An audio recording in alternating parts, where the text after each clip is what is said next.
Hola a todos, vamos a dar inicio a la sesión referida a la reforma del Estado, modernización de la gestión pública y descentralización del Estado. De acuerdo a la estructura del desarrollo de nuestros temas, como ustedes pueden observar aquí en esta columna, se encuentran los referidos al número 5, 6 y 7, para lo cual entregarán ustedes los comentarios indicados y los trabajos prácticos. Vamos a iniciar el desarrollo de la reforma del Estado de acuerdo a este sumario, con una introducción y las reformas de la Constitución, la reforma política y el sistema electoral, la reforma del Poder Ejecutivo, Poder Legislativo, sistema judicial, descentralización y definición del modelo económico. En la parte introductoria, respecto a la reforma del Estado, podemos expresar que el papel que le corresponde al Estado en el logro del bienestar y la prosperidad de la población es un motivo frecuente de preocupación en el campo de la gestión pública y el desarrollo humano. Para alcanzarlos es fundamental contar con un Estado que responda a los intereses y objetivos de la sociedad del país, debiendo ser moderno, orientado al logro de resultados y al servicio de las personas. Nos debe de preocupar que dentro del ranking mundial de competitividad nos encontramos en 6 de los 12 pilares en el último tercio. Y lógicamente que esta reforma debe ser liderada por la presidencia del Consejo de Ministros, en cuyo interior se encuentra la Secretaría de Gestión Pública, que ya ha manifestado la necesidad de una reforma del Estado. Y nos dice que es necesario impulsar un proceso de reforma del Estado que responda a la nueva visión del Estado que queremos, moderno, eficiente, unitario, descentralizado y exclusivo. Para lograr este objetivo se plantean las características que el Estado peruano debe tener: eficiente, transparente, inclusivo, unitario y descentralizado y moderno.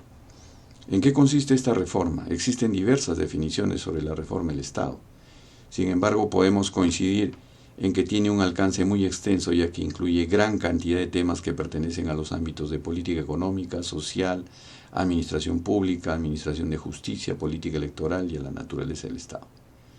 En este marco, las reformas del Estado son procesos inducidos que responden a grandes acuerdos e intereses que se pactan y cuyos objetivos esenciales buscan que el Estado asegure su supervivencia y su funcionalidad ante los incesantes cambios económicos, políticos y sociales frente a los cuales requiere responder eficazmente.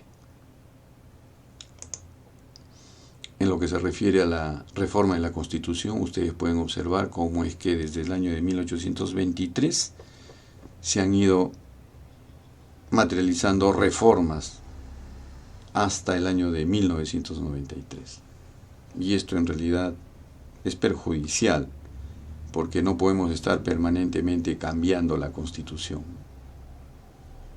Sin embargo, si observamos a otros países como en Estados Unidos, por ejemplo, ellos no hacen reformas permanentes, sino enmiendas, que son modificaciones a su Constitución. Para conocer la base legal de esta reforma tenemos que ir a la revisión del artículo 206, que indica que toda reforma constitucional debe ser aprobada por el Congreso con mayoría absoluta del número legal de sus miembros y ratificada mediante referéndum. Puede omitirse el referéndum cuando el acuerdo del Congreso se obtiene en 2 legislaturas ordinarias sucesivas, con una votación favorable en cada caso, superior a los 2/3 del número legal de congresistas. La ley de reforma constitucional no puede ser observada por el presidente de la República. La iniciativa de reforma constitucional corresponde al presidente de la República, con aprobación del Consejo de Ministros, a los congresistas y a un número de ciudadanos equivalente al 0.3% de la población electoral, con firmas comprobadas por la autoridad electoral. Luego pasamos a la reforma política y del sistema electoral. ¿Por qué es importante? La proliferación de agrupaciones políticas y movimientos regionales dio lugar a que en las últimas elecciones presidenciales participaran 21 agrupaciones políticas y 19 candidatos. Y esto también es importante, que debemos de conocer, atender, analizar, evaluar y lógicamente modificar, ¿no? Porque no es beneficioso para nuestro país esta proliferación que estamos mencionando, ¿no? Luego, en lo que se refiere a la reforma del Poder Ejecutivo, tenemos que entender que los ministerios tampoco están cumpliendo el rol que les corresponde, porque observamos pues en los servicios públicos, por ejemplo, de salud, de educación, seguridad ciudadana, los resultados no son los esperados, ¿no? Y la población no se siente satisfecha con la recepción de estos servicios, ¿no? En lo que se refiere al Poder Legislativo, también los resultados nos preocupan, ¿no? Porque es de público conocimiento que, pese a contar con 24 comisiones, los resultados no son de los mejores, ¿no? Por la gestión no adecuada de este poder del Estado. Luego pasamos a la reforma del sistema judicial. ¿Y por qué no hablamos de reforma del Poder Judicial? Porque el Poder Judicial no es el único que administra justicia, sino también, por ejemplo, participa el Ministerio Público, el Tribunal Constitucional. Y si nos remontamos a la historia, las reformas que se han intentado materializar en este sistema judicial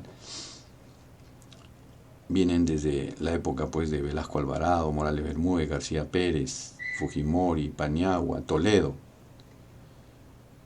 Y en realidad, en las actuales circunstancias y por hechos de público conocimiento, la población ya se siente desconcertada, inclusive está saliendo a las calles, ¿no?, para rechazar lo que todos nosotros nos estamos enterando. Y eso nos debe de preocupar. Y además tenemos que resaltar que los resultados de esta inconclusa reforma judicial son hasta ahora claramente insuficientes si tomamos en cuenta lo que ha invertido el Estado peruano en justicia. Por ejemplo, el presupuesto del Poder Judicial se ha duplicado en los últimos años. Los recursos que la cooperación internacional ha destinado para este mismo propósito y los diversos esfuerzos de la sociedad civil. Y también conocer que hay problemas, ¿no? Por ejemplo, el 42% de los jueces son provisionales o supernumerarios.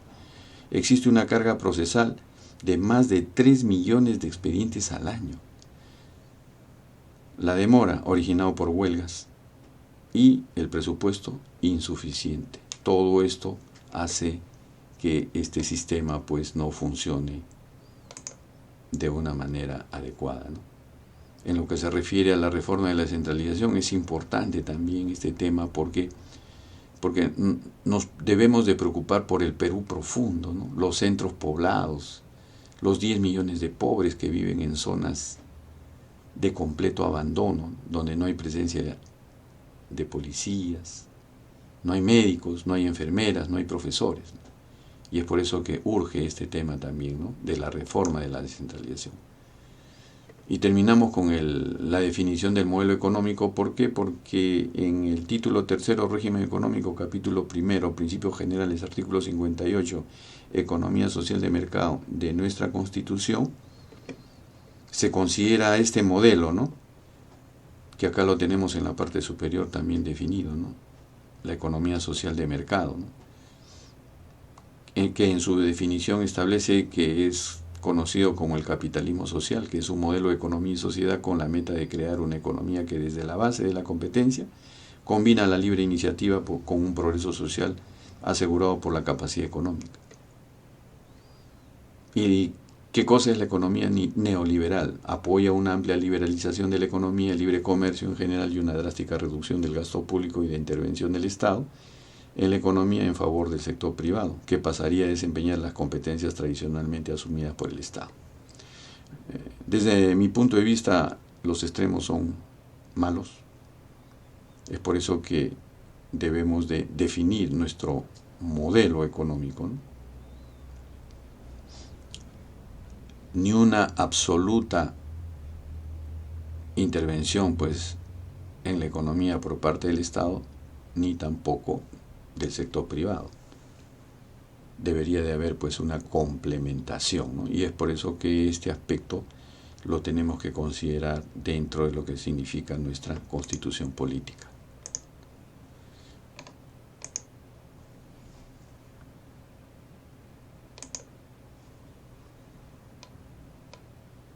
Luego pasamos a la modernización de la gestión pública.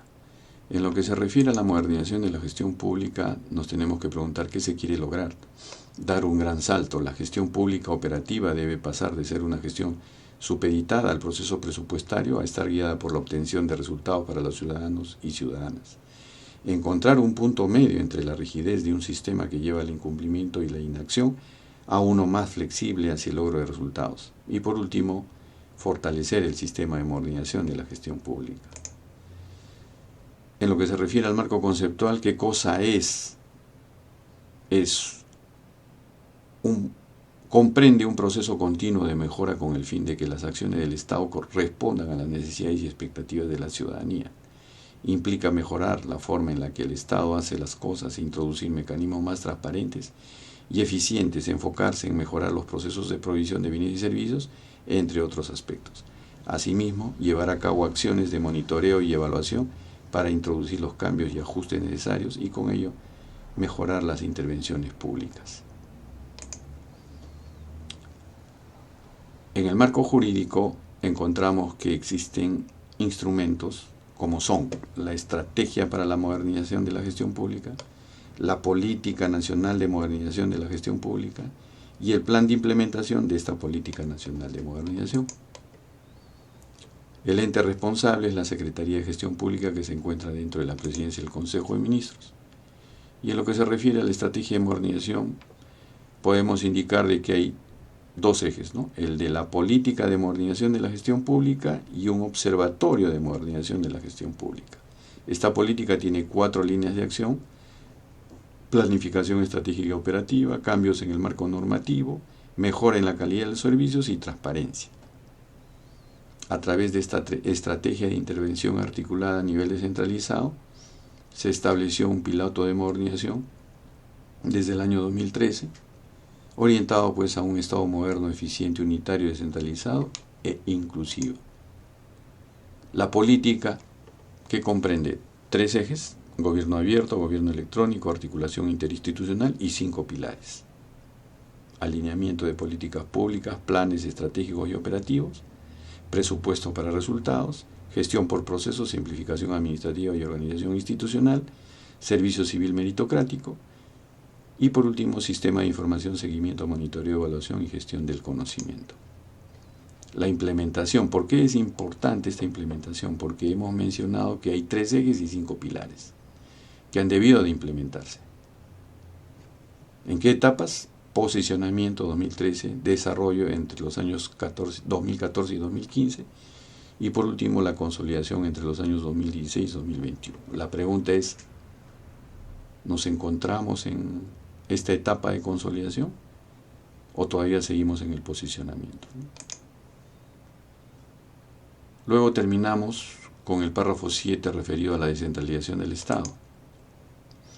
Habíamos manifestado que debemos preocuparnos por este tema de la descentralización porque existen zonas en el Perú profundo donde no hay presencia del Estado, no hay policías, no hay médicos, no hay enfermeras. Entonces, en el marco conceptual, ¿qué podemos decir?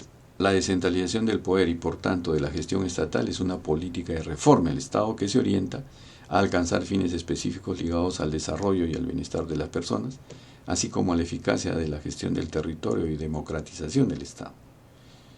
No podemos permitir que en Lima vivamos así y que en las zonas rurales nuestros compatriotas vivan así, ¿no? Es por eso que es importante que este aspecto de la reforma de la descentralización también sea considerada dentro de la gran reforma del Estado. El marco jurídico, bueno, lo tienen en la lámina, pero yo quiero resaltar estos dos documentos, ¿no? El Plan Nacional de Descentralización 2012-2016 y el Plan Nacional de Fortalecimiento de Competencias para la Gestión Descentralizada 2014-2018. ¿Qué nos debe de interesar a nosotros? Los resultados. Los resultados. Y los resultados ustedes los pueden observar en el análisis y el diagnóstico de nuestra realidad nacional, ¿no? Hemos dicho que tenemos millones de compatriotas que viven en una situación de pobreza y extrema pobreza en ese Perú profundo, ¿no? Y esta descentralización no se está desarrollando en las mejores condiciones. ¿Cuál es la entidad responsable? La Secretaría de Descentralización, que interactúa con el Congreso a través de la Comisión de Descentralización, Regionalización, Gobiernos Locales y Modernización de la Gestión del Estado, la Asamblea Nacional de Gobiernos Regionales, la Asociación de Municipalidades del Perú y la Red de Municipalidades Urbanas y Rurales del Perú. ¿Dónde se encuentra esta Secretaría de Descentralización? En la Presidencia del Consejo de Ministros. Habíamos hablado de las dimensiones de la descentralización, que son 7, ¿no? Gestión descentralizada, integración económica y territorial, inversión descentralizada, fortalecimiento institucional, participación ciudadana, descentralización fiscal y articulación intergubernamental. Todas estas dimensiones son importantísimas. Por ejemplo, podemos ingresar a esta integración económica y territorial en lo que se refiere al ordenamiento territorial, para evitar que se otorguen títulos de propiedad a personas en lugares cuya situación los ubica en zonas de alto peligro, como cuando, por ejemplo, se desata un huaico y arrasa con todas estas casas que se encuentran ubicadas en zonas de alto peligro. Para poder evitar ello, de acuerdo a esta dimensión de la descentralización, tenemos que elaborar el POT. ¿Qué es el POT? El Plan de Ordenamiento Territorial. Pero para poder elaborar el Plan de Ordenamiento Territorial, previamente hemos tenido que elaborar el Diagnóstico Integrado del Territorio. Y para elaborar el Diagnóstico Integrado del Territorio hemos tenido que elaborar los estudios especializados. Y para elaborar los estudios especializados hemos tenido que elaborar la zonificación económica y ecológica. ¿Qué es lo que se tiene que hacer en las 1874 entidades municipales? ¿Se estará haciendo ello? ¿Se estarán elaborando los planes de ordenamiento territorial? ¿O ya se habrán elaborado? Muy bien. Y pasamos a este párrafo del ranking de competitividad regional. Es importante analizar este ranking. ¿Por qué? Porque el resultado de este análisis tiene que ver con el entorno económico, laboral, educación, salud, infraestructura, que son pilares, ¿no?, de este ranking de competitividad regional. Y que nos debe de preocupar que en los últimos lugares se encuentran Loreto y Cajamarca, por ejemplo, cuyo comportamiento se encuentra en cada pilar en forma negativa, ¿no? Ustedes pueden observar acá, en su mayoría negativa, en los pilares de entorno económico, laboral, educación, salud e infraestructura que se encuentran aquí, ¿no? Entonces, ¿qué estamos haciendo para ayudarlos? ¿Qué está haciendo el Estado frente a esta situación, ¿no? ¿Por qué siempre ellos tienen que estar relegados, ¿no? Entonces nosotros deberíamos de estar atendiendo a estas regiones que se encuentran en el tercio inferior de este ranking de competitividad y dar prioridad a la acción del Estado, del gobierno, en estas zonas territoriales, ¿no?, donde seguro se encuentran cientos de miles de nuestros compatriotas en estado de abandono, ¿no? Por su situación de pobreza y extrema pobreza. Luego pasamos a la evaluación del proceso de descentralización que lo realiza el Congreso de la República anualmente y que nos dice que el informe plantea evaluar desde el territorio el proceso descentralista, analiza los diversos aspectos de su problemática institucional, plantea la agenda pendiente hacia el bicentenario, presenta para hacer antecedente legislativo las argumentaciones de las principales iniciativas tratadas por la Comisión Congresal y publica las principales estadísticas sobre la materia. En esta evaluación se encuentra, por ejemplo, que la mitad de las regiones tienen cano y la otra no. Necesitamos una redistribución para que las regiones puedan invertir más en sus carreteras, hospitales, escuelas y todas las obras de infraestructura. Algunos distritos tienen millones de soles en el Banco de la Nación y no saben cómo gastarlo, mientras que al costado hay distritos que están en situaciones de escasez que requieren ese dinero. Es ilógico que algunos distritos o provincias posean más recursos que un gobierno regional. Por ejemplo, en la época en la que Echarate, porque en estos momentos ya sabemos pues que Echarate ha sido desagregada, ¿no? Pero en la época que desarrollamos los años 2012, 13, 14, ¿no? En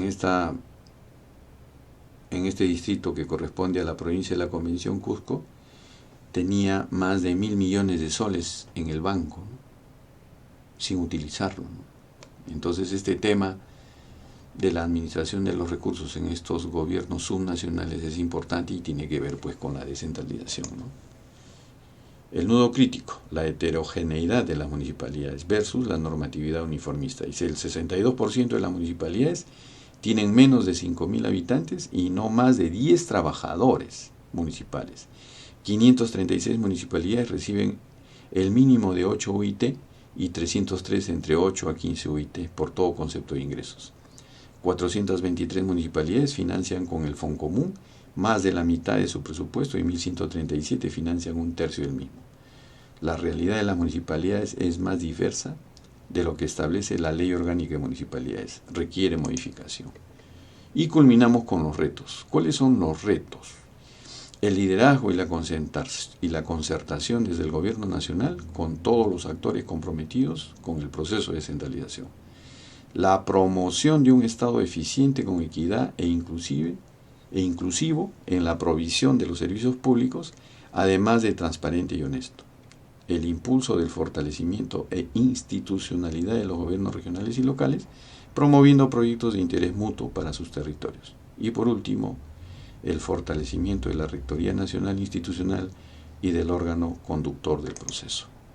Hemos llegado al final de esta sesión donde hemos desarrollado los temas de reforma del Estado, modernización de la gestión pública y descentralización del Estado. Nos volveremos a comunicar en la siguiente sesión.